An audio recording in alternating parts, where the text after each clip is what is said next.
Čestitki za uštedna titula. Odbraniste 3 od 4 delani. Сега стана уште Final Four во Кјолн. Pa evo, nadamo se da ćemo ponoviti od prošle godine ovo, znači 4 od 4 da imamo.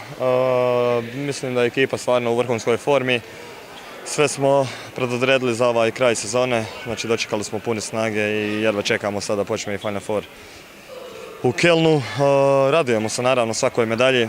Ja sam tu već, ovo mi je 6. sezona i stvarno radujem se i svakom kupu i svakom prvenstvu, jer bez toga prvenstva jednostavno ne bi bilo ni Lige šampiona, tako da sve vuče jedno drugo i evo vidjeli ste i danas i jučer svaku utakmicu dajemo sve od sebe, nema nikakvog kalkuliranja i to ćemo prenijeti sada i na Final Four u Kölnu i da ne ostanemo samo na ove 3 od 4, nego da pokušamo odbraniti titulu prošle godine. Хубаво ли да биде вака, може би, тесно, додека имаше моменти кога Тур беше на еден дол? Pa sigurno očekivali smo, ako se sjetite, prošle godine finale kupa, polufinale kupa sa Metalurgom. Mislim da je Dibirov odlučio u zadnjoj sekundi sa sedmercem, tako da znali smo da će biti teško.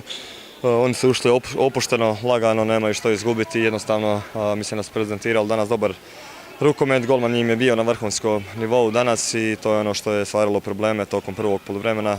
Sigurno da bi razlika bila puno veća, ali golman Metalurga je stvarno bio briljantan danas i očuvao je tu razliku na minimalno.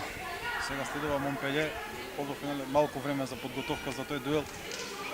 Што е она што може да се очекува? Pa igrali smo dosta puta protiv Montpelliera, jednostavno ove protekle 3 godine mislim da smo odigrali čak 6 puta protiv njih. 5 pobjeda i 1 X, ako se dobro sjećam da je Vardar imao omjer sa njima.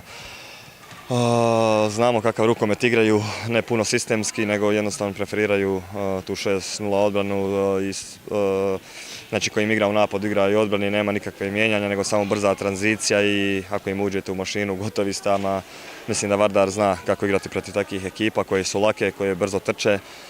Mislim da ćemo znati smiriti loptu i pokušati odvesti sve na naš mlin, kako se kaže. Hvala ti mnogo i neka biде 4 od 4. Hvala i vama.